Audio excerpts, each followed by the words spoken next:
Sugar patients chapati రోటీ కాకుండా సంతృప్తిగా rice కూడా తినవచ్చు.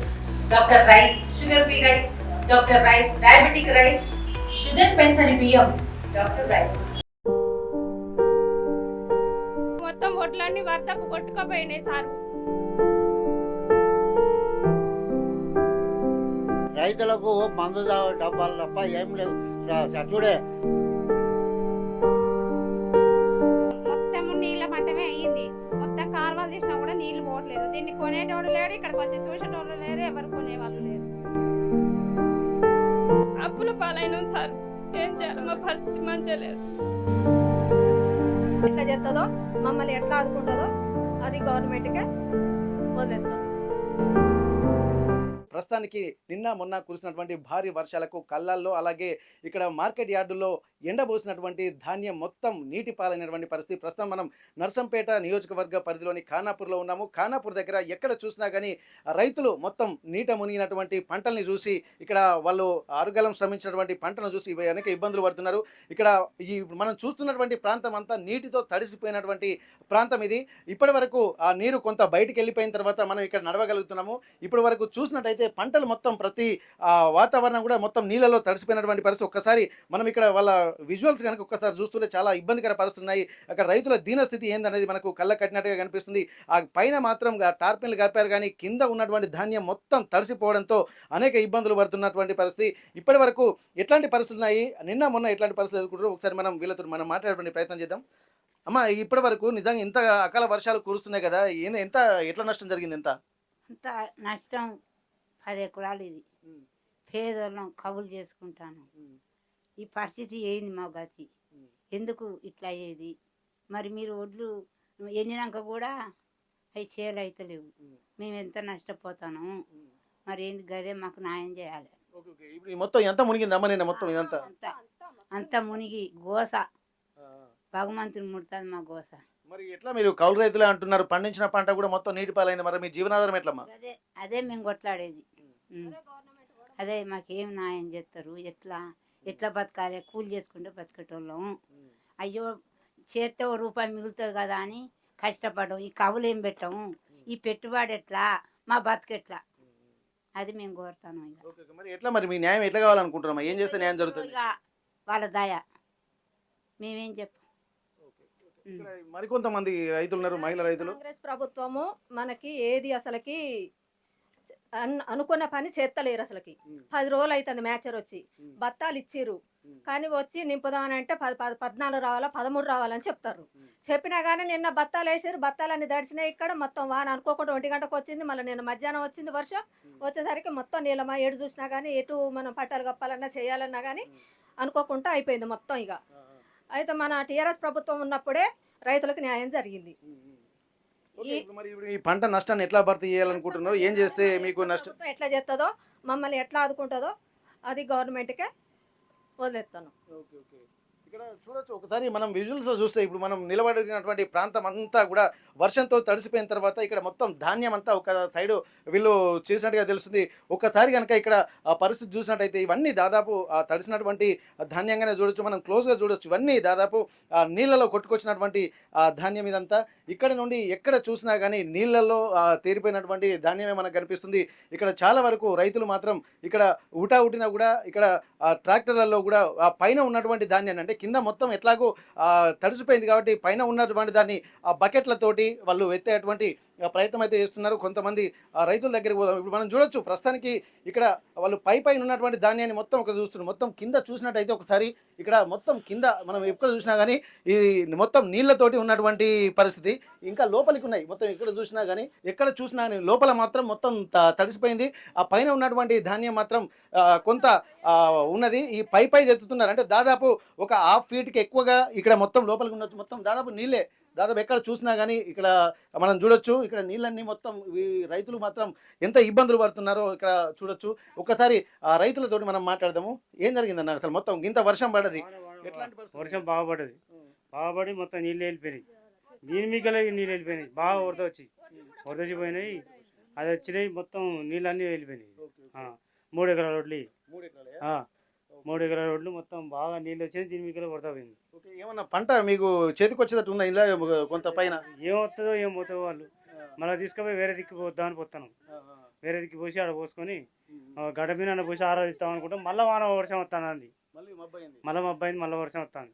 అయితే ఇక్కడ వీళ్ళు సమయానికి పంటలు కూడా సీజన్ సరిగా కాకపోవడంతో సగం పంటలు పండినాయి. ఆ పండినటువంటి సగం కూడా ఇప్పుడు వాళ్ళు ఎండబోసుకుంటా అంటే మళ్ళీ వర్షార్పణం అవుతున్నప్పుడు ఏమైందమ్మా చెప్పండి ఒకసారి, నిన్నటి నుంచి ఏం జరుగుతుంది? ఫుల్ వర్షాలు పడుతున్నాయి, మొత్తం ఒడ్లన్నీ వరదకు కొట్టుకుపోయినాయి సారు.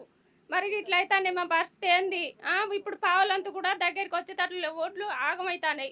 మమ్మల్ని ఏం చేస్తారు మరి? ఏం కదా మాకేమన్నా ప్రభుత్వం సహకరించాలని ధన్యం కోరుకుంటాను నేను. మరి ఏం చేస్తారు? మీ దయాయిగా మీ గురించి మేము బతుకుతేనే కదా మీకు ఇంత అన్నం వచ్చేది సార్. మమ్మల్ని కూడా గమనించాలి దయచేసి. మీకు అందరికి నమస్కారాలు. గవర్నమెంట్ తరపున అందరికి. మేము పేదలం, కౌలు చేసుకొని బతుకుతున్నాం, మా కుండి లేక బతుకుతున్నాం సార్. మేము అప్పుల పాలైనాం సార్. ఏం చేయాలి? మా పరిస్థితి మంచిగా లేదు. కౌలు రైతులేనమ్మా? కౌలు రైతులే సార్. ఇప్పుడు 5 ఎకరాలు చేసినాం, అక్కడిది కూడా ఇంకా వేరే కాడ కూడా ఉన్నాయి సారు. 5 ఎకరాలు చేసినాం, ఇక్కడ 3 ఎకరాలు ఇట్లా అయింది, అక్కడ 2 ఎకరాలు కూడా అది ఖరాబ్ అయింది, వేరే కాడ పోసుకున్నాం, అది కూడా ఇట్లా నీళ్ళు వచ్చినాయి సారు. మరి ఎట్లా ఇప్పుడు మీరు అప్పు చేసి ఇదంతా తీసుకుంటా అంటున్నారు, దాదాపు వాళ్ళు పండించినటువంటి దానికి ఇప్పుడు వర్షంతో వాళ్ళు కొనేటువంటి పరిస్థితులు కనిపిస్తలేదు కదా, మరి ఇప్పుడు మీకు ఎట్లా అనుకుంటున్నారు? ఆదుకునేటువంటి పరిస్థితులు ఉన్నాయా మీకు ఇక్కడ? నాకు లేవు సారు, ఎవరు సహకరించలేదు. అందు గురించి మీరు ఏదైనా సహకారం చేస్తారని నమస్కారం చేస్తాను. మరి ఏం చేస్తాం సార్? మేము పేదలం, కూలి చేసుకుంటే బతికినట్టు, లేకుంటే లేక కౌలు లెక్కనే మేము చేసుకునేది. మాకు 2 ఎకరాలు వేరే కాడ, అది కూడా కౌలే వేరే కాడ పోసుకున్నాం సార్. ఏం చేయాలి? మా పరిస్థితి బాగాలేదు. ఓకే, ఇక్కడ వీళ్ళు ఇదివరకు గతంలో కూలీ చేసుకునేటువంటి వాళ్ళు, కానీ రెగ్యులర్గా కూలీ చేసుకునేటువంటి వాళ్ళు కౌలు చేసుకుందామని చెప్పి ఇక్కడ 3 ఎకరాలు, మరో చోట 2 ఎకరాలు, అంటే మొత్తం 5 ఎకరాల పంట పండించిన తర్వాత ఇప్పుడు వాళ్ళు కళ్ళాలలో ధాన్యాన్ని ఎండబోస్తున్నటువంటి క్రమంలో మొత్తం తడిసిపోయేసరికి వాళ్ళ ఇబ్బందులు కూడా వారం 10 రోజుల కంచి ఇదే వర్షాలు ఇట్లనే అయిపోతాయి. పోయి వడ్లు ఎండట్లేదు, పోవట్లేరు, ఇదే రెక్కలు పోతానే సారు. ఇంతవరకు ఎవరు సహకరించిన వాళ్ళు లేరు. ఏం చేయాలి సారు? మీరన్నా కొంచెం సహకరించండి. ఇప్పుడు టైంకు కొనుగోలు లేకనా ఏం జరిగింది అసలు? ఈ రావట్లేరు. ఇక మాచర్లు వస్తాయంటే వర్షం పడుతుంది, నింపుదాం అనేసరికి ఇట్లా అయిపోతానే సారు. మరి ఏం చేయాలి? మా పరిస్థితి ఇట్లున్నది. నిన్న నింపుతాం అనుకునేసరికి ఫుల్ వర్షం పడిపోయింది. ఎట్లా చేయాలి సారు? విజయ్దా మీరంతా ఒకటే కుటుంబం? నాకు వినబడాయి చెవులు. ఎట్లా ఏం చేసినా మీ దాయన నిండా మునిగుండు లోడు పెట్టుబడి సరిపోతలేదు. ఇంటికాడ పరిస్థితులను చూసి కుటుంబ సభ్యులందరూ కూడా వచ్చి అందరూ కలిసి తలో చేయి వేసుకుంటూ తమ ఎంత మిగులుతుందో అన్నటువంటి ఒక ఆవేదన మాత్రం వాళ్ళ కనిపిస్తుంది. ఈ బ్రదర్, మీ పేరేం పేరు? విజయ్. ఏం చేస్తున్నావు? నేను డ్రైవింగ్ చేస్తా ప్రస్తుతం. ఇప్పుడు నిజంగా ఈ వాతావరణం మొత్తం నర్సంపేట ఈ ఏరియా అంతా ఇట్లనే ఉందా? ఇంతే ఉంది. ఓన్లీ కానాపురం మండలం అయితే మరి ఘోరం అయిపోయింది. మొత్తం వాటర్తో తడిచిపోయినాయి. ఇక్కడ ఖానాపూర్ మండల కేంద్రంలో మాత్రం చాలా ఇబ్బందికర పరిస్థితులు మనం చూస్తున్నాం. ఆర్టీవీ గ్రౌండ్ రిపోర్ట్ చేసుకుంటూ వస్తున్నటువంటి క్రమంలో మొత్తము ఇక్కడ పూర్తి స్థాయిలో నేట మునిగినటువంటి పరిస్థితి కనిపిస్తుంది. ఏదేమైనప్పటికీ ఇక్కడ ప్రభుత్వం మాత్రం ఖచ్చితంగా తమపై దృష్టి సారించాలి. ఇప్పటికీ అంటే వీళ్ళు దాదాపు కౌలు రైతులుగా చెప్పుకుంటున్నారు. కౌలు రైతులు అంటే భూమిని లీజుకు తీసుకొని పండించుకుందామని చెప్పి అప్పులు తెచ్చుకొని మరి వాళ్ళు పంటలు పండించుకున్నారు. తీరా 4 పైసలు మిగులుతాయనుకున్నటువంటి సమయంలో కూడా ఆ అప్పులు తీరకపోను, ఉన్నటువంటి పంట కూడా నీటి పాలైపోవడంతో ఆ కన్నీటి పర్యంతం అవుతున్నటువంటి పరిస్థితి ఇక్కడ కనిపిస్తుంది. ఏదేమైనప్పటికీ ప్రభుత్వం మాత్రం ఇవన్నీ దృష్టిలో పెట్టుకోవాల్సినటువంటి అవసరం అయితే కనిపిస్తుంది. తమను ఆదుకోవాలంటున్నారు. కానీ ఇప్పటి వరకు ఈ యొక్క అధికారులు కూడా ఒకసారి మనం మాట్లాడదాం. ఎవరైనా అధికారులు వచ్చారమ్మా ఇక్కడికి? ఎవరు రాలేదు సారు, మీరే వచ్చారు. ఎవరు రాలేదు ఇంతవరకు ఇక్కడికి చూద్దానికి కూడా. ఇప్పుడు మీరే వచ్చారు సారు. ఇక ఏదన్నా మీరు సహకారం చేయండి. 3 ఎకరాల చేను ఇట్లా నీళ్ళలో పడిపోయింది. ఇప్పుడు పావులంతా కూడా వస్తాయో రావో. ఇప్పుడు 1 లక్ష 2 లక్షలు దాకా పెట్టుబడి అయింది సార్. మరి మమ్మల్ని ఏం చెప్తారు? మేము ఏమేం బతకాలి? మాకు ఇదే పరిస్థితి చేసుకునే బతుకుతాం. మేము వేరే పనులు మాకు రావు. ఏమైనా వేసుకొని బతుకుతాం అన్న కానీ కూలి చేసుకొని బతికినట్టు ఈ పంటలు రెక్కలు భూమి మీద వేసుకొని బతుకుతాం సార్. భూమాతనే నమ్ముకున్నటువంటి తమను మాత్రం ఈ వేరే దిక్కు గత్యంతరం లేదే అన్నటువంటి పరిస్థితి కనిపిస్తుంది. ఇప్పటి వరకు వాళ్ళకు వేరే పని ఏం లేదు. ఎందుకంటే వాళ్ళ వ్యవహారం అంతా కూడా వ్యవసాయంతో ముడిపడి ఉంటుంది కాబట్టి వ్యవసాయం తప్ప మరో పని లేదు. ఊరు తప్ప మళ్ళీ బయటికి వెళ్ళేటువంటి పరిస్థితి లేదు కాబట్టి ఇక్కడనే ఉండి తమ ఆరుగాలం కష్టపడి ఊళ్ళో ఉన్నటువంటి కొన్ని పడవబడ్డటువంటి భూముల్ని కూడా లీజుకు తీసుకొని పంటలు పండించుకొని 4 పైసలు మిగులుతాయన్నటువంటి ఒక తృప్తి మిగిలక ముందే ఇక్కడ 3 వంతుల పంట నాశనం అయిపోయిందని చెప్పి అంటున్నారు. ఆ ఒక్కంతు వేస్తే ఇప్పుడు పెట్టినటువంటి పెట్టుబడుల్లో సగం కూడా రాకపోవడం వల్ల మళ్ళీ అప్పుల పాలే అవుతున్నాము, శ్రమ వృధా అవుతుంది, తెచ్చిన అప్పులు కట్టలేక ఒక అగమ్య గోచరమైనటువంటి వాతావరణం తమలో ఉందన్నటువంటి ఒక ఆవేదన రైతుల్లో కలుగుతుంది. ప్రభుత్వ అధికారులు మాత్రం ఇప్పటికీ పర్యవేక్షణ లేదని చెప్పి అంటున్నారు. ఈ పర్యవేక్షణ లోపం కారణంగా కూడా తమకు భరోసా లేక చాలా మంది రైతులు ఎన్నో అఘాయిత్యాలకు కూడా పాల్పడేటువంటి అవకాశం ఉంటుంది. కాబట్టి ప్రభుత్వము చాలా ముందస్తు చర్యలు తీసుకోవాల్సినటువంటి అవసరం అయితే కనిపిస్తుంది. ఇక్కడ రైతుల దగ్గరికి వచ్చి వాళ్ళకు ఊరటనిచ్చే మాటలు, భరోసా ఇచ్చేటువంటి మాటలు చెబితే తప్ప వాళ్ళకు ఒక నమ్మకము, ధైర్యం అనేది కలగదు. ఖచ్చితంగా ప్రభుత్వం ఏ రైతుకి ఏం జరిగినా కానీ దానికి ఖచ్చితంగా ప్రభుత్వాలే బాధ్యత వహించాల్సినటువంటి అవసరం అయితే కనిపిస్తుంది. కాబట్టి ముందు జాగ్రత్త చర్యలు తీసుకోవడంలో ప్రభుత్వ అధికారులు కూడా రావాల్సినటువంటి అవసరాన్ని కూడా ఇక్కడ గుర్తు చేస్తున్నారు. ఇక్కడ ఉన్నటువంటి పరిస్థితిని ఆర్టీవీ గ్రౌండ్ రిపోర్ట్ ద్వారా అందిస్తున్నటువంటి పరిస్థితి. ఇక్కడ ఖానాపూర్లో మరిన్ని ప్రాంతాల్లోకి వెళ్దాము. ఇంకా చాలా దీనమైనటువంటి స్థితిగతులు, ఇక్కడ అకాల వర్షాలు రైతుల్ని మాత్రం ఇబ్బంది పెడుతున్నటువంటి పరిస్థితి. మరికొంత ఆ ప్లేస్లోకి వెళ్ళి అక్కడ కూడా మనం చేసేటువంటి ప్రయత్నం చేద్దాం. మొత్తం ఒడ్లన్నీ వరదకు కొట్టుకుపోయినాయి సారు. రైతులకు మందు డబ్బాలు తప్ప ఏం లేవు. చూడే మొత్తం నీళ్ళ మట్టమే అయ్యింది. మొత్తం కాలువలు తీసినా కూడా నీళ్లు పోవట్లేదు. దీన్ని కొనేటోడు లేడు, ఇక్కడికి వచ్చి చూసేటోళ్ళు లేరు, ఎవరు కొనేవాళ్ళు లేరు. అప్పుల పాలైన సార్, ఏం చేయాలి, మా పరిస్థితి మంచిగా లేదు. ఎట్లా చేస్తుందో, మమ్మల్ని ఎట్లా ఆదుకుంటుందో అది గవర్నమెంట్కే వదిలేస్తాం. ఇక్కడ ఖానాపూర్లో కూడా అనేక ప్రాంతాలలో కూడా ఇట్లాంటి పరిస్థితి ఉన్నాయి. మనం చూస్తున్నటువంటి ఈ ప్రాంతం అంతా దాదాపు కళ్ళాలలో ఒడ్లు ఎండబోసినటువంటి పరిస్థితి. చదును చేసి మట్టి పోసి దానిపైన కూడా ఇక్కడ పంటలు ఆరబోసుకున్నటువంటి పరిస్థితి. ఒకసారి మనం చూద్దాం. ఇక్కడ ఎక్కడ చూసినా కానీ ఇక్కడ ఉన్నటువంటి పంటలు మొత్తం లోతట్టు ప్రాంతం లాగా ఉన్నటువంటి పరిస్థితి. ఇప్పుడు ఈ కవర్లు కూడా మొత్తం దాదాపు ఎండిపోయినటువంటి ధాన్యాన్ని కప్పుతారని చెప్పి అనుకున్నారు. కానీ ఇప్పుడు ఉన్నటువంటి పంట కూడా మొత్తం నీట మునిగడంతో కూడా అనేక ఇబ్బందులు రైతులు పడుతున్నారు. ఇప్పుడు మనం చూడొచ్చు, దాదాపు ఇప్పుడు పైన ఉన్నటువంటి ధాన్యం అంతా ఎత్తి ఆ ట్రాక్టర్లో పోస్తున్నారు. కానీ ఆ పైన ఉన్నటువంటి ధాన్యం కంటే మొత్తం ఇక్కడ కింద ఉన్నటువంటి ధాన్యం ఉన్నది ఇప్పటికే మొత్తం మొలకలు వచ్చినటువంటి ఆ పరిస్థితి మనకు కనిపిస్తుంది. చూడొచ్చు, మొత్తం నానిపోయినటువంటి ధాన్యం అయితే మనకు కనిపిస్తుంది. ఇక్కడ వాళ్ళ రైతులు కూడా ఇప్పుడు ఇప్పటికీ మామూలుగా పంట వేసే సమయానికి ఒడ్లు నానబోస్తే ఎట్లాంటి పరిస్థితులు, మొలకలు వచ్చేటువంటి పరిస్థితి ఉందో 2 రోజులకే ఇట్లాంటి పరిస్థితి ఉన్నది. వాళ్ళకి ఎట్లాంటి ఇబ్బందికర పరిస్థితులు మొత్తం ఒక్కసారి మనం చూద్దాము. వీళ్ళతో మనం మాట్లాడే ప్రయత్నం చేద్దాం.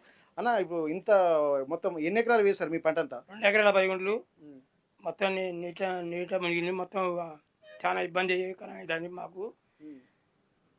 దీన్ని పట్టించుకునే నాదుడు ఎవరు లేడు అసలుకి. ట్రాక్టర్లు కిరాయిలు పెట్టి మళ్ళీ తోలాల్సి వస్తుంది, డబుల్ కిరాయి వస్తుంది. దీన్ని పట్టించుకునే నాదుడు, దీనికి అస్తవ్యస్తంగా అమాలీలు దారుణంగా. మళ్ళీ ఏంటంటే మన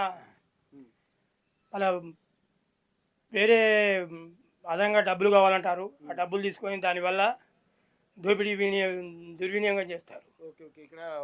ఇక్కడ పంట పొలాల్లోకి ఇప్పుడు ఉన్నటువంటి ధాన్యాన్ని తరలించాలన్నా మళ్ళీ ట్రాక్టర్ల కిరాయి కూడా అదనంగా ఉంటుంది. ఎక్కడికి వెళ్ళినా కానీ తమ ఇబ్బంది పరిస్థితులు అంటే ఏం జరుగుతుందమ్మా ఇక్కడ అసలు మీకు రైతులు? చేసేదే 3 ఎకరాల కవులు చేస్తాను. 3 ఎకరాలు ఇది ధాన్యం తెచ్చి ఇక్కడ పోషణం కోసి మళ్ళీ క్రాక్ తో కోసినాం. ఎకరానికి 3,3500 పెట్టి కోపించినాం. కోపించి ఇక్కడ తెచ్చి పోసినాం. మొత్తం నీళ్ళ మట్టమే అయ్యింది. మొత్తం కాలువలు తీసినా కూడా నీళ్లు పోవట్లేదు. దీన్ని కొనేటోడు లేడు, ఇక్కడికి వచ్చి చూసేటోళ్ళు లేరు, ఎవరు కొనేవాళ్ళు లేరు. ఇంత దారుణంగా ఉంది మా పరిస్థితి. మళ్ళీ అదనంగా ట్రాక్టర్ పెట్టుకొని మళ్ళీ వేరే కాడికి తరలించి అవి అయినా కొనుగోలు చేస్తారో చెయ్యరో అని మా బాధ వ్యక్తం ఎవరికి చెప్పుకోలేక దిగమింగుకోలేక ఇప్పుడు కవులు అయితే తీసుకోకుండా ఊరుకోరు. ఎవరు కవులు తీసుకుంటారు. మాకు కావాల్సింది ఏదన్నా ఉంటే చూసి ప్రభుత్వమే మాకు ఏదన్నా సాయం చేయగలరని అనుకుంటాను. ఇక్కడ ఉన్న వాళ్ళంతా కౌలు రైతులేనా? ఎవరు చూసినా కౌలు రైతులు అని చెప్పి అంటున్నారు. ఎక్కువ కవులే, కౌలుకే చేస్తాను. ఇక్కడ ఉన్న వాళ్ళందరం కవులే. మేము సొంత భూమి లేకనే కౌలు పట్టి కౌళ్ళకు చేస్తాను. ఇక్కడ వీళ్ళు చూడొచ్చు, దాదాపు వీళ్ళు అప్పు తెచ్చి మరి కౌలు వ్యవసాయం చేసుకున్నారు. భూములు లేకున్నా కానీ ఆ కౌలు తీసుకున్నటువంటి భూమే తమ భూమిగా భావించి అక్కడ భూమాతలో మంచి పంటలు పండించి ఒక ఆత్మతృప్తి పొందామనుకున్నారు. కానీ ఇక్కడ చూసేసరికి పంటలు చేతికి వచ్చేసరికి చూడు మొత్తం తడిసినటువంటి ధాన్యం. ఇది ఆరబోసినా ఎండబోసినా కానీ మళ్ళీ కొనేటువంటి పరిస్థితి లేదు. ఇప్పటికే ధాన్యం కూడా మొత్తం చాలా వరకు ఇదంతా పలిగింది, మొత్తం పగిలి ఇక్కడ బియ్యం కూడా బయటకు వస్తున్నటువంటి ఆ పరిస్థితి మనకు కనిపిస్తుంది. ఎక్కడ చూసినా కానీ ఇంత దారుణమైనటువంటి సిచ్యువేషన్స్. ఇప్పుడు పంట చేతికి వచ్చేటటువంటి టైంకి ఇక్కడ మొత్తం ఇవి పట్టించినా కానీ నూకలు అయ్యేటువంటి అవకాశం ఉంటుంది. అసలు ఇది ఆరినా కానీ మళ్ళీ పనికొస్తుందా రాదా అనేది కూడా ప్రభుత్వ పెద్దలు ఆలోచించాల్సినటువంటి అవసరం ఉంటుంది. ఇప్పటి వరకు చూసినటువంటి ధాన్యాన్ని కూడా వీళ్ళు అమ్మలేక ఎవరు కొంటారో అన్నటువంటి ఒక భరోసా లేదు. ప్లస్ అధికారులు కూడా ఎవరు వచ్చి చూడలేకపోయారన్నటువంటి ఒక ఆవేదన మాత్రం వీళ్ళలో కనిపిస్తుంది. పంటకు గిట్టుబాటు ధర కలిగేటువంటి పరిస్థితి ఎట్లాగూ లేదు. ఎందుకంటే ధాన్యం మొత్తం తడిసిపోయింది కాబట్టి అధికారులు ప్రత్యక్షంగా చొరవ తీసుకొని ఇక్కడ ఉన్నటువంటి పంటల్ని మొత్తం పరిశీలించి దానికి సంబంధించి ఈ కౌలు రైతులకు ఎట్లాంటి ఇబ్బందులు ఉన్నాయో ముందు గుర్తెరిగి దానికి సంబంధించినటువంటి న్యాయం చేయాల్సినటువంటి అవసరం అయితే ప్రస్తుతం కనిపిస్తుంది. ఇక్కడ వాళ్ళు చెప్తున్నటువంటి పరిస్థితి బాధలు కూడా దిగమింగుకోండి, చెప్పలేక మింగలేక కక్కలేక తమ దీనస్థితిని బయటికి చెప్పుకోలేక అనేక అవస్థలు మాత్రం పడుతూ లోలోనే కుమిలిపోతున్నటువంటి కౌలు రైతుల దీనస్థితి ఇది. మరికొంతమంది ఆ పరిస్థితి కూడా మనం చూసేటువంటి ప్రయత్నం చేద్దాం. మొత్తం ఒడ్లన్నీ వరదకు కొట్టుకుపోయినాయి సారు. రైతులకు మందు డబ్బాలు తప్ప ఏం లేదు. చూడే మొత్తం నీళ్ళ మట్టమే అయ్యింది. మొత్తం కాలువలు తీసినా కూడా నీళ్లు పోవట్లేదు. దీన్ని కొనేటోడు లేడు, ఇక్కడికి వచ్చి చూసేటోళ్ళు లేరు, ఎవరు కొనేవాళ్ళు లేరు. అప్పుల పాలైన సార్, ఏం చేయాలి, మా పరిస్థితి మంచిగా లేదు. ఎట్లా చేస్తుందో మమ్మల్ని ఎట్లా ఆదుకుంటుందో అది గవర్నమెంట్కే వదిలేస్తాం. రైతులు అన్న ఎట్లా ఉంది పరిస్థితి, మీ పరిస్థితి ఇప్పుడు ఇక్కడ? ఈ అకాల వర్షాల వల్ల రైతులు ఇంకా ఆరకాలం కష్టపడి పంట పండించి అప్పుడు రాళ్ళు పడి పంట నోటికి వచ్చేటప్పుడు రాళ్ళు పడి అప్పుడు ఓట్లనే రాలిపోయినాయి చేనుల. ఇప్పుడు వాటిని కొద్ది పంటని తీసుకొచ్చి కోతలు కోసి తీసుకొచ్చి కుప్పలు పోసినాక అకాల వర్షాలకు బాగా నీళ్లు నిండి ఒడ్లు దాచి మొలకొచ్చే పరిస్థితి ఉంది. దీన్ని తక్షణమే ప్రభుత్వం చర్య తీసుకొని తడిసిన బట్టలను కూడా కొనుగోలు చేయాలని మేము రైతులు అందరం కోరుతున్నాం. మీరు కోరుతున్నారు కానీ ఇప్పటి వరకు ఒక అధికారులు వచ్చింది లేదు, చూసింది లేదు. మరి నిజంగా కొంటున్న నమ్మకం ఉందా మీకు? అదే అందుకనే ప్రభుత్వాన్ని ఏం చేస్తాను అంటే రైతులు అందరం ప్రాధాన్యపడి కోరుతాను. ఒకవేళ వాళ్ళు కనుక కటింగ్ చేసి ఆ కింటలకు ఇంత ఇప్పుడు వాళ్ళు పెట్టేది 42 కిలోలు, అందులో 5 కిలోలు కట్ చేస్తే రైతులకు మందు డబ్బాలు తప్ప ఏం లేదు. చూడే ఈ పెట్టుబడులు పెట్టి మిషన్లు కోసి దున్నిచ్చి ఇవన్నీ చేసి కుప్పలు పోసిన వెంటనే మళ్ళీ అక్కడ కటింగులు మిల్లులల్లో ఈ కటింగులు చేయకుండా ప్రభుత్వాన్ని కోరుతాను ఏంటంటే కటింగులు చేయకుండా ధాన్యాన్ని కొనుగోలు చేయాలి. వెంబటే అధికారులు కూడా తక్షణమే వాళ్ళు స్పందించి ఇవన్నీ చూసుకొని వెంటనే కొనుగోలు చేసేయాలి అని అధికారులను మేము కోరుకుంటాను. రైతులు నిజంగా వాళ్ళు ఒక విజ్ఞప్తి చేస్తున్నారు ప్రభుత్వానికి, ప్రభుత్వ అధికారులకు. ఎందుకంటే వాళ్ళు తక్షణమే ఇక్కడికి వస్తే తమ దీనస్థితి ఏందో తమకు అధికారులకు తెలుస్తుంటుంది కాబట్టి అవన్నీ చూసిన తర్వాత, ఎందుకంటే పంటలు పండించే దగ్గర నుంచి దుక్కి దున్నిన దగ్గర నుంచి పొలం నాట్లేసే దగ్గర నుంచి ప్రతిదీ కూడా పెట్టుబడి పెట్టే ఇక్కడ తాము వ్యవసాయం పండిస్తుంటాము. కానీ అమ్మేసరికి వచ్చేసరికి ఒకేసారి ఒక ఎంఎస్పి అంటే మినిమం సేల్స్ ప్రైజ్ని కూడా లేకుండా చేస్తున్నటువంటి పరిస్థితి. దళారులు కూడా ఒకవైపు తమను మోసం చేస్తున్నటువంటి పరిస్థితి అని చెప్పి అంటున్నారు. ఇప్పటి వరకు అధికారులు వచ్చి తమకు న్యాయం చేయకపోతే తమకు పురుగుల మందు డబ్బాలు తప్ప మరో ప్రత్యామ్నాయం లేదన్నటువంటి ఒక సూచనలు చేస్తున్నారు. రైతుల ఆలోచనల్ని వాళ్ళ విజ్ఞప్తిని కూడా దృష్టిలో పెట్టుకుని ప్రభుత్వం వచ్చి ఇక్కడ వాళ్ళకి ఆదుకుంటుందన్నటువంటి భరోసా మాత్రం కల్పించాల్సినటువంటి పరిస్థితే కనిపిస్తుంది. మరిన్ని వీడియోస్ కోసం ఛానల్ ని సబ్స్క్రైబ్ చేయండి. లేటెస్ట్ అప్డేట్స్ కోసం వాట్సాప్ ఛానల్ ని ఫాలో అవ్వండి. ఆ లింక్ డిస్క్రిప్షన్ లో ఉంది.